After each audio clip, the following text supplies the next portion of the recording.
Bonsoir, ici Alain Gravel. Bienvenue en jeu. Cette semaine, pourquoi la pénurie de bébés confiés à l'adoption est-elle beaucoup plus importante ici au Québec qu'ailleurs en Amérique du Nord? Et à la fin de l'émission, un clavardage sur le sujet de la semaine. Peut-être dans l'ancien temps, c'était acceptable, mais pas aujourd'hui. Déjà que je donnais mon enfant pour adoption, c'est déjà assez dur que de ne pas être capable de choisir, de ne pas savoir qui va élever mon enfant. C'est d'en demander trop à une mère. Chaque fois que je voyais un enfant sur la rue, n'importe où, l'image me revenait toujours. Qu'un jour, peut-être, je pourrais avoir un enfant, mais à quel prix? C'est long.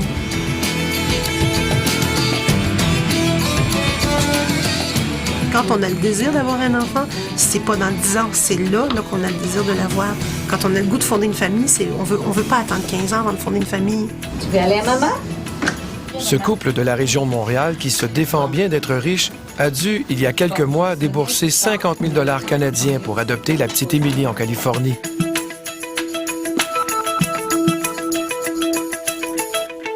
Dans les années 50, les crèches débordaient littéralement de bébés. Chaque année, des milliers d'enfants de filles-mères naissaient dans des hôpitaux comme celui-ci, l'hôpital de la Miséricorde au centre-ville de Montréal, pour par la suite être confiés à l'adoption. Ils sont aujourd'hui rarissimes. La dénatalité explique ce phénomène, mais en partie seulement. Parmi les autres facteurs, il y a évidemment l'avortement qui a doublé au cours des 20 dernières années, mais aussi de nombreux autres obstacles qui freinent l'adoption domestique. Comme par exemple le fait que les mères célibataires au Québec ne puissent toujours pas choisir les parents adoptifs de leur enfant, une situation presque unique en Amérique du Nord.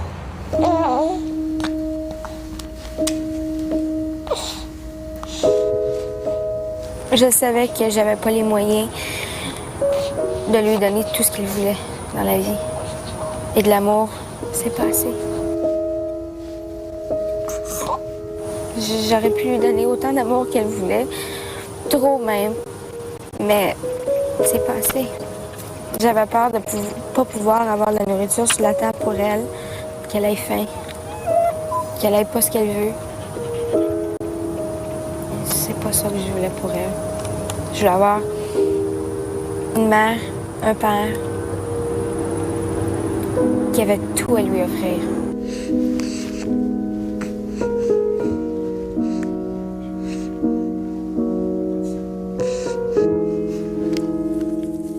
Louise a 23 ans.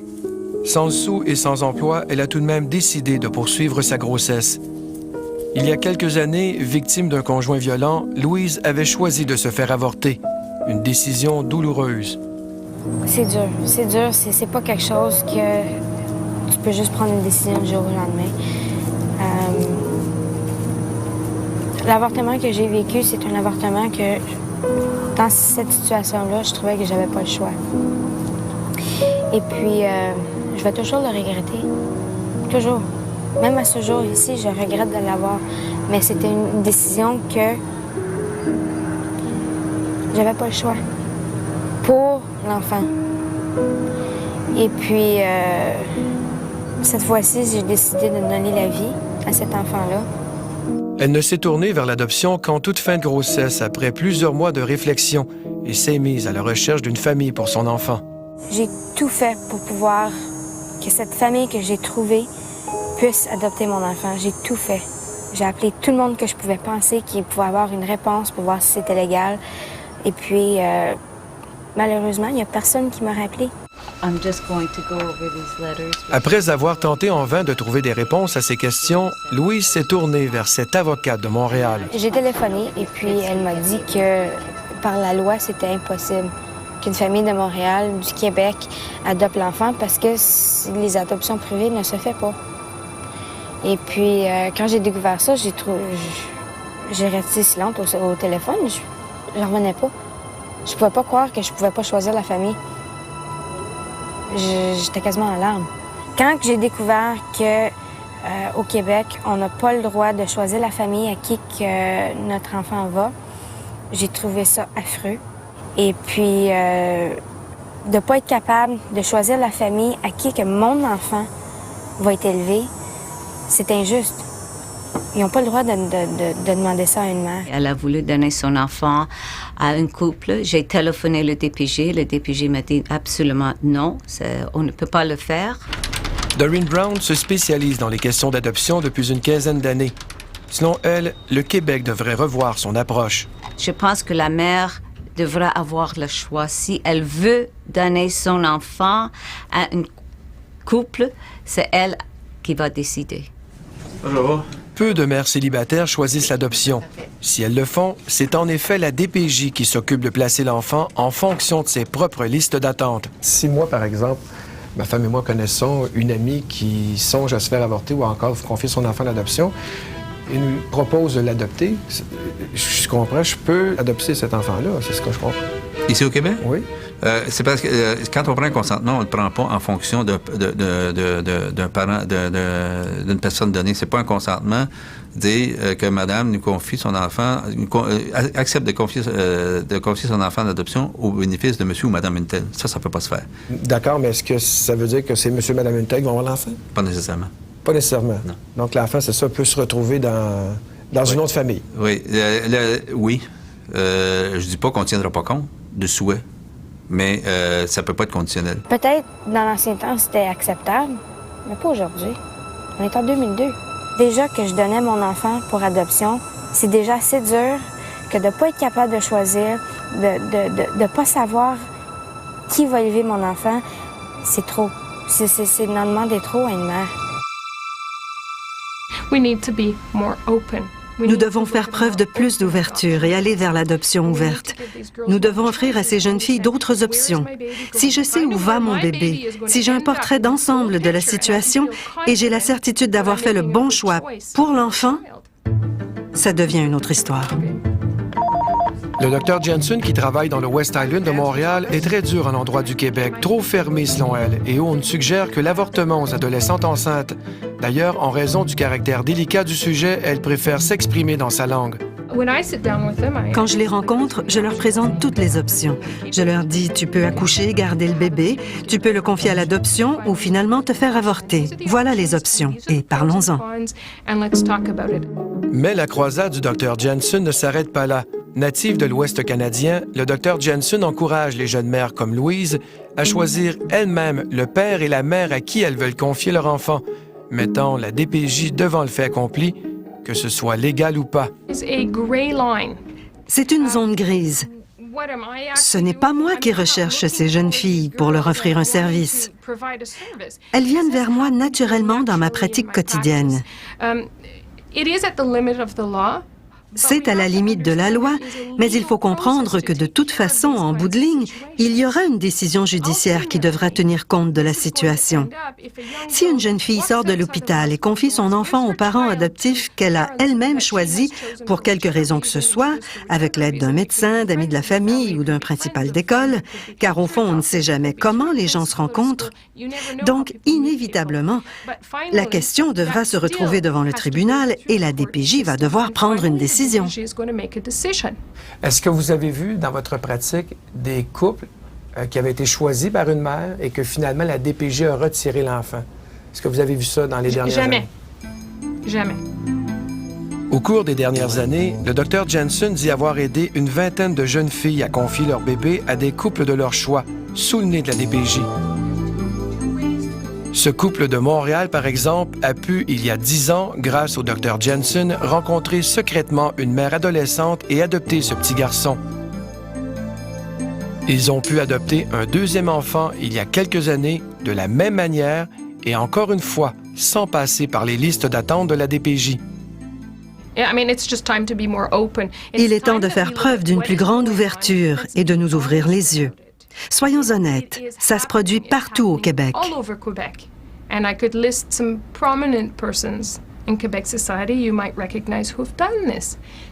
Je pourrais vous citer des personnalités connues au Québec qui ont adopté de cette manière-là. Les gens veulent des enfants, veulent des bébés en santé et sont prêts à faire toutes sortes de choses pour en avoir. Ce qui est important de comprendre, c'est que si ça se passe, pourquoi avons-nous tant de difficultés à le reconnaître? Qu'est-ce qu'on attend pour mettre en place un système clair et net pour tout le monde? Selon elle, les résultats ne tarderaient pas à venir. Je suis absolument certaine qu'il y aurait un plus grand nombre de bébés à adopter si on donnait davantage de soutien à ces jeunes mères tout au long de leur grossesse et si on assurait par la suite un suivi psychologique en cas de besoin. Il y aurait plus de bébés.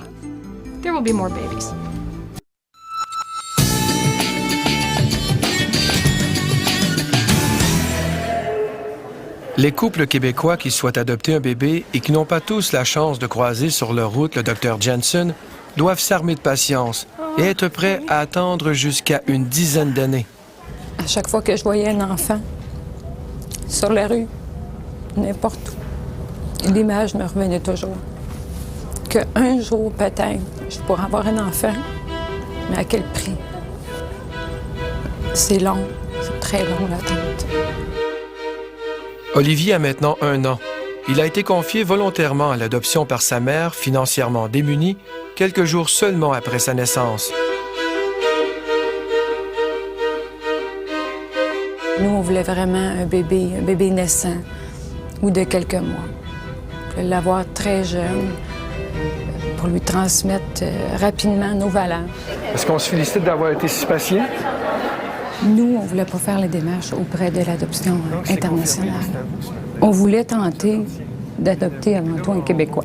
On voulait que l'enfant soit de parents non toxicomanes, des parents en bonne santé physique, mentale. On va aller chercher l'acte de naissance. Après 10 longues années à espérer, Joanne et Gaétan, dans le début de la quarantaine, se sont finalement retrouvés en tête de la liste d'attente de la DPJ et deviennent aujourd'hui légalement les parents du petit Olivier. Mais 10 ans d'attente, c'est la norme au Québec.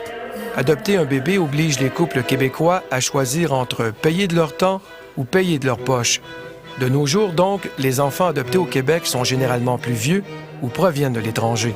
C'est des enfants qui ont été placés en famille d'accueil depuis plusieurs années, puis que finalement, la Cour les déclare judiciairement adoptables. Puis là, la famille d'accueil qui les ont depuis 4-5 ans ou 6 ans décide de les adopter, mais ils sont rendus des fois à 10 ans ou des choses comme ça, là. Mais des bébés, on n'en a pas beaucoup, des bébés québécois. Beaucoup plus de petites Chinoises. Environ 900 enfants étrangers sont adoptés au Québec chaque année. La moitié vient de Chine. L'adoption d'une petite Chinoise coûte environ 25 000 $.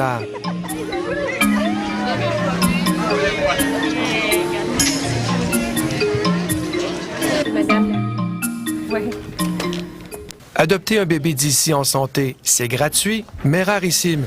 On en compte une dizaine en moyenne par année tout au plus. Vous avez 5 copies de l'attestation du jugement qui a été rendu aujourd'hui. Officiellement, à partir d'aujourd'hui, c'est Olivier Lafrance. T'es un petit bébé heureux, toi? Oui. T'es à nous. Joanne a gagné son pari. Elle rêvait de ce petit bébé en santé depuis toujours, mais elle aurait pu aussi se retrouver sans enfant pour toujours. Face à la rareté de bébés, la plupart des couples vont se tourner vers une autre solution. Quand on a le désir d'avoir un enfant, c'est pas dans 10 ans, c'est là qu'on a le désir de l'avoir. Quand on a le goût de fonder une famille, on veut pas attendre 15 ans avant de fonder une famille. L'histoire de Pauline et de son mari ne connaît pas un dénouement aussi heureux. À l'invitation de la DPJ, ils ont accepté d'accueillir à la maison, il y a près de 7 ans en vue de les adopter, 2 enfants négligés par leurs parents déficients. Conséquence, des procédures qui n'en finissent plus devant les tribunaux et qui nous obligent à masquer leur identité. On parle de l'été 96. Oui. On vous dit à ce moment-là quoi? Qu'ils sont adoptables? Comment on... Là, les enfants ont 3 et 4 ans et on vous dit qu'on peut changer les prénoms. Oui. Que si on les Prénom, nom de famille, le parrain, la marraine. Et ça, pour ce faire, ils doivent être adoptables? Oui, mais ils nous c'était avaient clé en main. garanti. Ils nous garantissaient ce dossier clé en main. C'était flagrant que ces enfants-là étaient voués à l'adoption, puis tellement que la problématique était grande du départ. Et aujourd'hui, en 2002? On est en 2002 et le dossier n'est pas réglé. Et il est loin d'être réglé encore. Ils sont chez nous pour longtemps, mais pas adoptés. Donc, comment on vit ça en famille? Difficile. C'est un échec.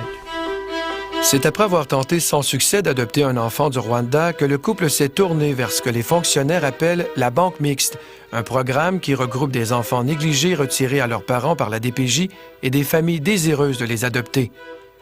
Un programme qui donne généralement de bons résultats, mais qui comporte aussi des risques. C'est sûr aussi que le programme Banque Mixte comporte des risques. L'enfant pourrait aussi retourner dans sa famille biologique. On a 7 % de nos enfants qui retournent dans leur famille biologique.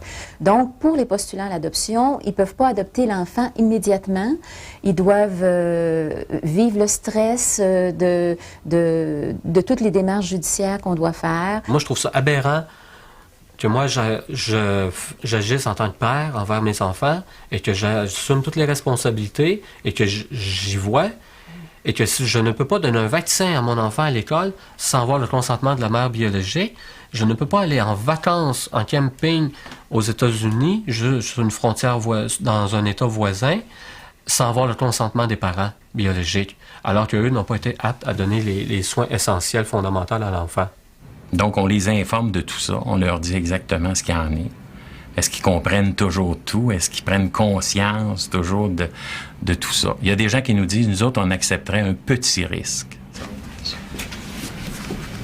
Bon, tu avais beaucoup de choses à me parler? Oui. Daniel Massica, des centres jeunesse de la Montérégie, dit comprendre le désarroi de ces couples. Les services d'adoption de la Rive-Sud de Montréal prêchent d'ailleurs par l'exemple. La moitié des enfants inscrits en banque mixte en Montérégie sont adoptés dans des délais de moins de 2 ans. Il faut bien informer les gens, c'est ça qui est important, et essayer d'être le plus transparent possible avec ces gens-là. Leur dire premièrement qui est cet enfant-là, quels sont les besoins de cet enfant-là, c'est quoi adopter, c'est quoi les enfants, c'est quoi un enfant abandonné, c'est quoi un enfant carencé.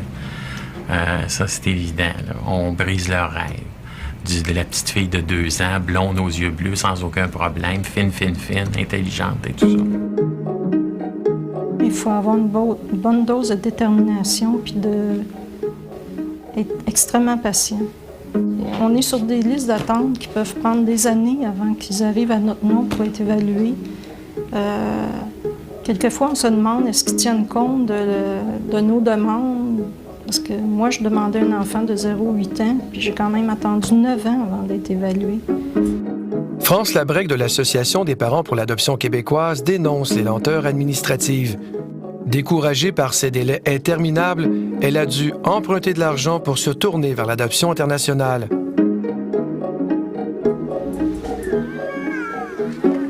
Durant ce laps de temps-là, j'ai réussi à adopter ma fille Stéphanie, qui est originaire de Roumanie.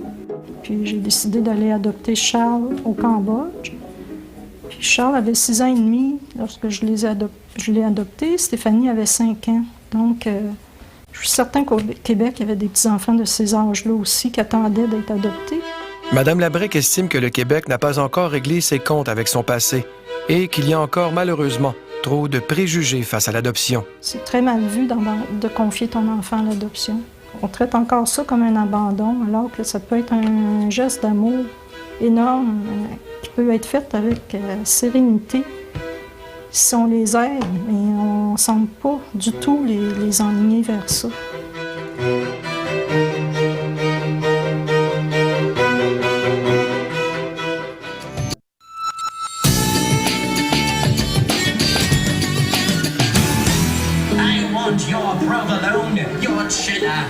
Brigitte, 2 ans, et Sarah, 6 ans, ont été adoptés dès leur naissance par Edith et Phil Morrison, un couple d'Ottawa incapable d'avoir d'enfants et qui s'est tourné vers l'adoption à la mi-trentaine.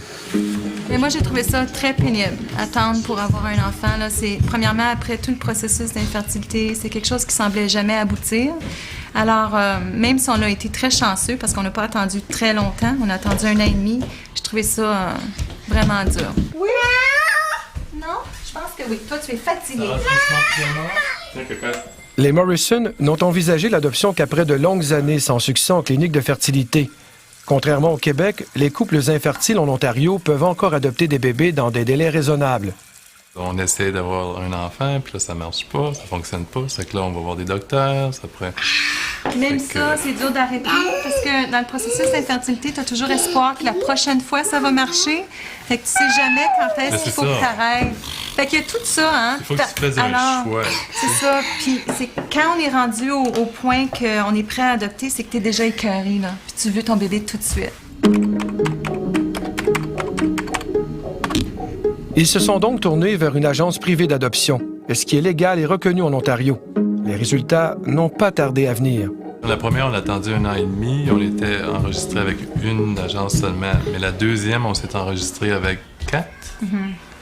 Ça a pris 4 mois, puis il y avait 2 mères biologiques qui pensaient à nous. C'est ça. Ce que le Dr Jansen encourage clandestinement au Québec est permis en Ontario depuis une quinzaine d'années. Les mères biologiques, par l'intermédiaire d'un avocat et d'une agence, choisissent elles-mêmes à qui elles vont confier leur bébé. Les couples inscrits dans ces agences assument quant à eux tous les frais. Et si tu parles au monde, puis tu dis qu'on a adopté un enfant au Canada, ils disent « Ah oui », puis ils savent pas que ça se fait en Ontario, le privé. Ça fait que sont pas mal surpris. Et c'est beaucoup moins dispendieux que l'international. Ah oui, c'est le tiers du coût. Oui. Donc l'international, 25 000, à peu près 8 000 c'est ça? À peu près. 5 à 8. Ouais. Le système privé s'adresse aux couples qui veulent adopter des bébés naissants et qui sont prêts à payer. Entre 15 et 20 bébés par mois, 200 en moyenne par année sont confiés à l'adoption par leur jeune mère, soit 20 fois plus qu'au Québec. Au moins, les personnes en Ontario ont ce choix. Le système public est plus visé sur les enfants qui ont au moins 2 ans. Le système privé, c'est pour les bébés. Et le système international, c'est pour les personnes qui veulent adopter un enfant de à peu près 1 an. He's healthy. There have been no medical concerns. His speech is very good.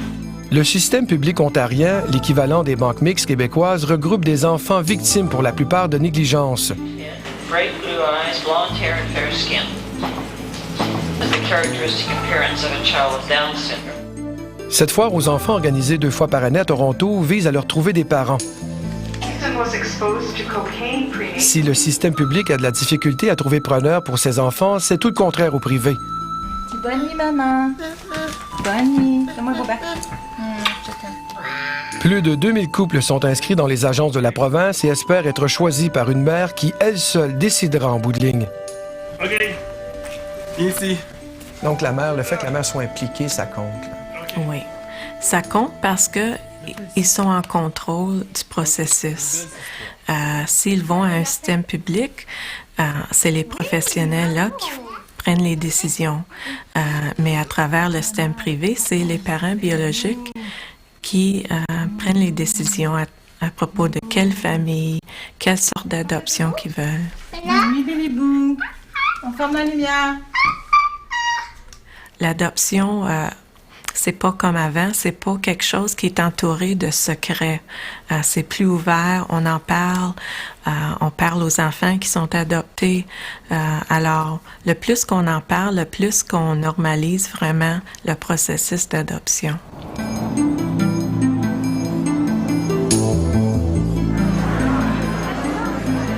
Jill, 23 ans, une Ontarienne qui vit maintenant à Vancouver, vient rendre visite à Sarah, qu'elle a confiée dès la naissance à Phil et Edith. Contrairement à la grande majorité des adolescentes, Jill, alors âgée de 17 ans, a préféré poursuivre sa grossesse.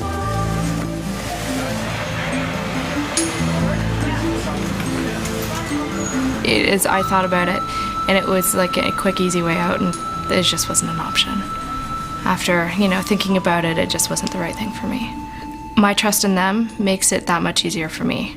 If I didn't have the relationship that I do have with them, it might be a more difficult part of my life. Regarde. C'est qui ça? Jill est arrivée. Jill a pris une grosse avion jusque de Vancouver. C'est loin, Bibi. Hurry up! Vite. Hurry up! You're gonna get on. Hi. I know, I had to borrow a jacket from my mom. Hi, how are you? Good to see you. It's so good to see you. Nice seeing you. Hi, how are you? Good to see you. It's been a while. It has been Last summer, right? Yes. Yeah, how was your flight? It was good delayed, of course, because I you got couldn't here get at on a midnight? plane on time, but whatever. Oh my God. Aww, Come on in. Viens dire bonjour. C'est qui ça? Do you remember Jill, Sarah? Tu te rappelles ce qui s'est passé? C'est la 3e fois que Jill voit Sarah depuis sa naissance. Cette relation exceptionnelle entre Jill et Edith s'est établie lentement au fil des années. C'est devenu une de mes amies. Parce qu'on communique beaucoup par courriel, on s'envoie des photos, on se parle au téléphone. Alors, c'est une personne que j'aime beaucoup. Edith a également commencé à établir des contacts avec Kim, la mère de Brigitte, qui, à 17 ans, comme Jill, a confié sa petite au Morrison. Always a struggle. So Spirit, she enjoyed thoroughly because it's all about these horses and their expressions and their life. Elle n'a jamais grandi dans mon ventre. Ça, c'est sa réalité à elle. Il n'y a rien de mal à ça. C'est comme ça qu'on a fondé notre famille. Puis le fait qu'elle connaisse Jill, ça va la sécuriser là-dedans parce qu'elle va voir que Jill l'aimait beaucoup, l'aime encore beaucoup. Alors, c'est un choix qui est un choix d'amour et pas d'abandon. Hey! Hey! Faut partager les mamans. Il y a 2 autres choses qu'elle a reçues. Celui-là, that was for her birthday, I think. Yeah, it was a recent one too. Yeah, and it says under, and this is really quite moving, I'm only a hop, skip, and a jump away if you need me. Alors, si ça représente vraiment la présence de Jill dans la vie de Sarah. Pour moi, ça fait partie de sa vie de tous les jours d'avoir ces choses-là. Puis, quand elle était plus petite, je lui disais, tu sais, comme c'est Jill qui t'a donné ça parce que Jill t'aime beaucoup. Et puis, elle va sentir sa présence, c'est ça, d'une façon pas menaçante. C'est ça que je lui souhaite, c'est qu'elle soit bien là-dedans, puis que ça soit tout naturel. It gave me peace to be able to choose, and it's all my decision, and it's in my hands. And it gave me the peace and ability to overcome all the pain. Comme dans le cas de Jill puis dans le cas de Kim aussi, les deux se sont adressés à l'aide à l'enfance, puis ils n'ont pas eu beaucoup d'options présentées à elles. Les choix étaient limités. Alors c'est pour ça qu'ils ont cherché une autre alternative, mais il y en avait une autre alternative ici en Ontario. C'est ça la différence, c'est qu'au moins ça donne plus de choix aux mères biologiques. I feel so fortunate that you chose us, you know? Me too. Me changed our life forever. La première rencontre entre Jill et Edith a été déterminante. La première fois que je l'ai vue, je me suis dit, je l'aime, cette fille-là. Ah oui. Ça a cliqué dessus. Ça a cliqué. Déterminante, mais une rencontre bien préparée, puisque tous les couples inscrits dans les agences doivent rédiger un profil détaillé de leur vie, de leurs goûts, de leurs aspirations. On se présente, puis là, il y a un peu un aperçu de qui on est individuellement. Aussi de donner des photos de nous avec des enfants, puis de notre famille, pour que les parents biologiques aient une idée de où leur enfant... Qu'est-ce que ça aurait l'air, la vie chez... En fait, tu veux te vendre, mais d'une façon véridique. Puis au début, on se disait, OK, qu'est-ce qu'on écrit pour être choisi? Mais c'est pas de même. Parce que la raison pour laquelle Jill nous a choisis est très différente de la raison pour laquelle Kim nous a choisis. Puis une autre mère choisirait des parents pour d'autres raisons. Alors, ça se fait pas, dans le fond, écrire un profil pour être choisi. Il faut être véridique. Il faut pas oublier non plus le fait que cet enfant-là, c'est un enfant adopté. Alors, il faut qu'on parle de comment notre famille élargie vit ça, comment est-ce qu'il accueillerait un enfant adopté, nous, qu'est-ce qu'on va dire à l'enfant à propos de son adoption. Comme ça rassure les parents biologiques parce qu'ils savent que leur enfant, ils ont une idée de qu'est-ce qu'on va leur dire à notre enfant en l'élevant. Jill, de son côté, réservait une surprise à Edith. Elle a préparé durant sa grossesse un album sur sa vie et sa famille, album qu'elle a remis à Edith à l'hôpital pour que Sarah n'oublie jamais ses origines. Quand Jill a quitté Sarah à l'hôpital, c'était un moment très difficile, c'est sûr. Puis Jill ne savait pas qu'elle allait la revoir un jour, Sarah. J'ai pleuré quand j'ai vu ça. J'ai trouvé ça tellement beau, ce geste-là. Puis j'étais tellement émue par tout le travail qu'elle a mis pour monter ça. Puis je me disais, j'ai trouvé ça tellement précieux. Puis j'en étais vraiment fière aussi. Je le montrais aux membres de ma famille. Parce qu'on cache pas le fait qu'on aime avoir des contacts avec Jill. Puis j'en étais tellement fière. Puis j'aime ça le regarder. Puis voir, comme là, comme je regardais des photos tantôt, puis je me disais, oh mon Dieu, ça c'est Sarah tout craché, tu sais. Comme je la vois dans ces photos-là, I can see Sarah in here, and I like that. Yeah.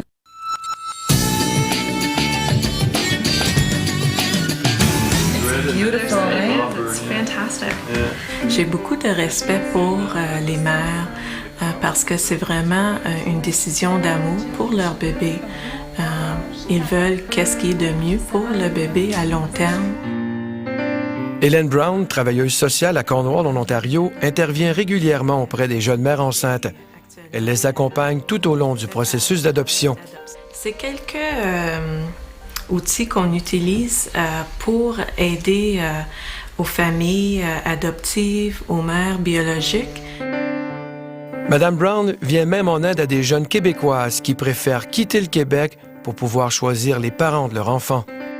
Il y a des jeunes mères qui vont venir en Ontario spécifiquement parce qu'ils veulent placer leur enfant dans un système privé.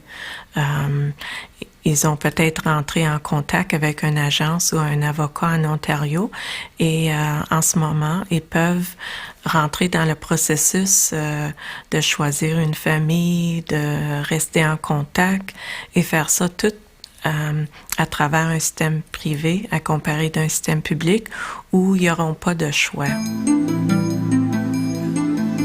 Si des mères québécoises se tournent vers l'Ontario, des couples du Québec le font aussi. Et quand on parle d'une liste d'attente de 8, 9, 10 ans, je pense que c'est pas beaucoup de monde qui sont prêts à attendre 10 ans pour avoir un enfant. Si rendu à 35 ans, tu s'en vas vers une liste d'attente de 10 ans, tu te ramasses à 45, 46, 47 ans, les gens à ce moment-là vont automatiquement se tourner vers d'autres solutions. Ils rentrent en contact avec moi pour voir c'est quelle démarche qu'ils doivent prendre pour adopter en Ontario. Est-ce que vous en rencontrez souvent? Alors, ça commence de plus en plus, je crois. J'en rencontre, je reçois des téléphones, des courriels de couples qui sont pas certains quoi faire. Et je leur explique c'est quoi le processus s'ils veulent adopter en Ontario. Qu'est-ce qu'ils vous disent habituellement? Est-ce qu'ils sont déçus du système au Québec? Ils sont déçus qu'ils entendent qu'il n'y a pas de bébé à adopter au Québec. Jean-Luc et Linda vivent en banlieue ouest de Montréal. Le couple qui s'est tourné vers l'Ontario pour adopter critique durement la société québécoise. Anciennement, c'était les parents. Il n'y avait pas assez de parents pour les enfants Il y avait trop d'enfants adoptés, puis aujourd'hui, c'est le contraire. Il y a beaucoup plus de parents qui seraient prêts à adopter, mais il n'y a pas d'enfants. Ici, au Québec. Je pense qu'ils ont dit qu'il n'y a pas d'enfants, peut-être justement pour ça, l'avortement est trop facile.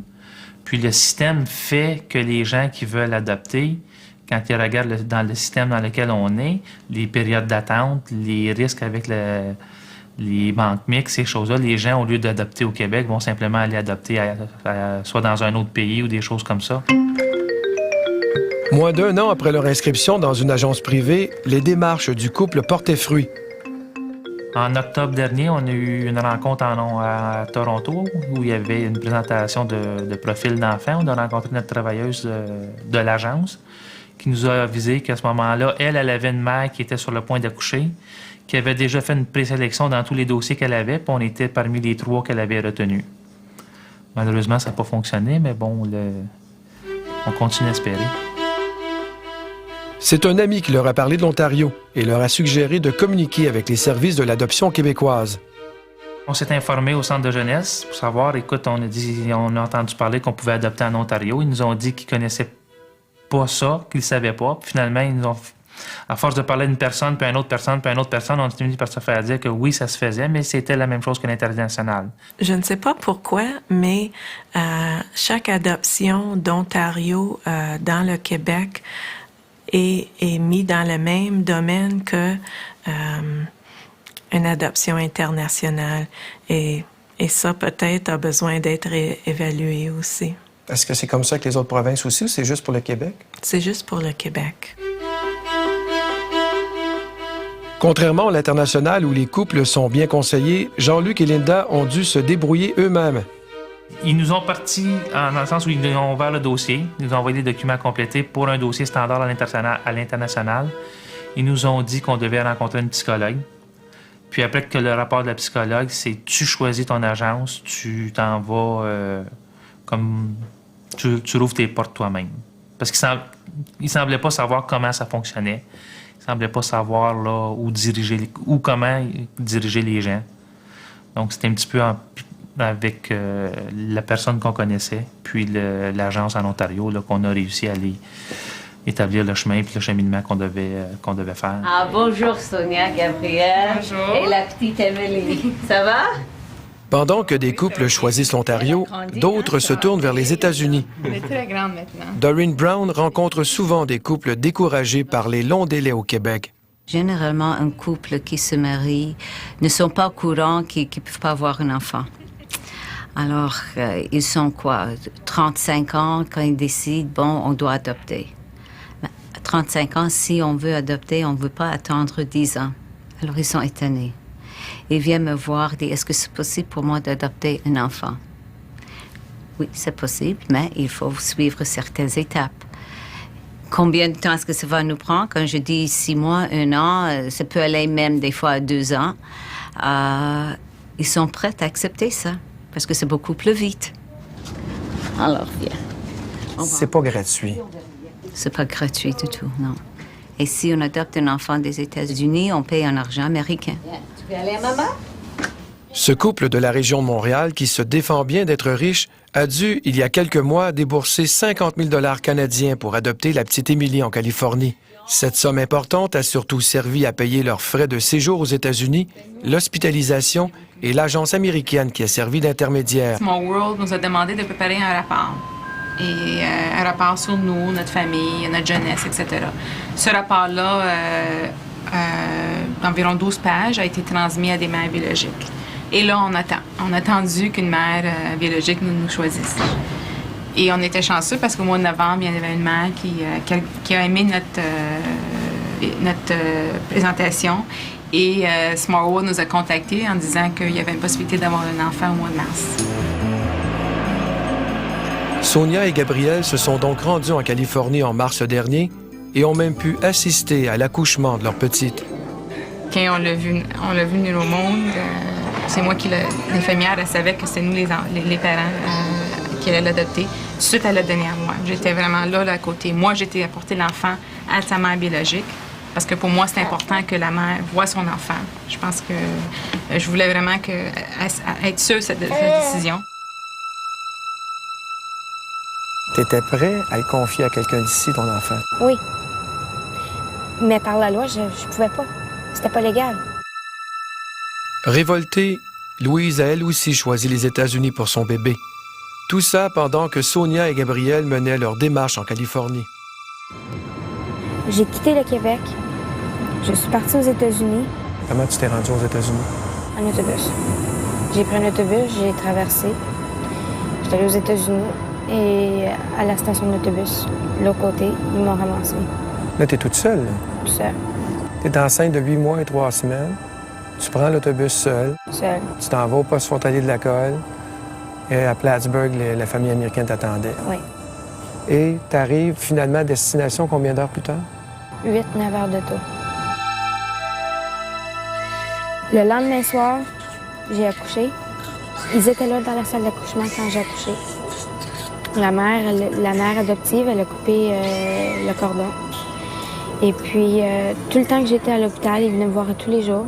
Le premier soir, elle a couché à l'hôpital avec moi dans ma chambre. C'était pas aussi dur que je pensais parce qu'ils étaient là. Les avoir là, pouvoir les rencontrer, pouvoir passer une semaine avec eux autres, ma décision s'est solidifiée. Le Québec et les Maritimes sont parmi les derniers endroits en Amérique du Nord à interdire les ententes privées entre les mères biologiques et les parents adoptifs. Ici, s'il y avait eu une agence privée, si c'était légal, tu aurais pu te tourner vers cette agence-là. Oui, j'aurais pris le téléphone, j'aurais appelé, j'aurais fait tout ici. Habituellement, la mère de l'enfant ne s'occupe pas. C'est pas elle qui va avec les avocats, c'est pas elle qui va avec l'agence d'adoption, c'est les parents adoptifs. Là, c'est par moi-même que je suis allée faire les démarches. Je suis allée voir sur l'Internet, voir d'autres familles dans d'autres provinces du Canada, aux États-Unis même. Toi, tu es bilingue, tu parles les 2 langues parfaitement, donc tu as pu te débrouiller. Tu es allé sur Internet, sur les sites anglophones. Anglophone, francophone, tout ce que je pouvais trouver. OK. Là, qu'est-ce qui arrive? Tu as vu quoi sur Internet, exemple? J'ai trouvé plusieurs familles. J'ai communiqué avec beaucoup de familles, j'ai parlé. Et puis, celle que j'ai trouvée, la première fois que je lui ai parlé 2 heures au téléphone. Dès le début, il y a eu un clic. C'est là que j'ai trouvé, bien, c'est parfait, c'est ce que je veux, c'est ce que je cherche. Louise affirme n'avoir reçu aucun montant d'argent des parents adoptifs, une pratique qui existe, mais qui est interdite autant en Ontario qu'aux États-Unis. Je voulais pas d'argent, c'est pas pour ça que j'ai fait ça. Je voulais absolument rien en retour. Tout ce que je voulais, c'était une bonne famille pour ma fille. Qu'est-ce que tu as aimé dans cette famille-là? Le fait qu'ils avaient déjà adopté, le fait que ça fait depuis qu'ils sont hauts comme 3 pommes qu'ils se connaissent. La famille entière, les cousins, les neveux, les nièces, les frères, les sœurs, les grands-parents, tout le monde sont proches. Non seulement elle va avoir une bonne vie, mais les parents adoptifs aussi sont tellement heureux. Louise est persuadée qu'elle aurait pu contribuer au bonheur d'une famille d'ici. Mais Louise voulait absolument choisir les parents de son enfant. Pour elle, c'est cette liberté de choix qui lui permet aujourd'hui de retrouver lentement sa sérénité. Mentalement, c'est ce qui m'a gardée saine. J'ai vu la famille, je les ai rencontrés, je les ai parlé, j'ai vu quel genre de personne que c'est. Ça m'a rassurée énormément. On accouche un enfant et ne pas pouvoir revenir à la maison avec cet enfant-là, c'est extrêmement dur. Et puis, à tous les jours, je pleure. Je m'ennuie d'elle. Mais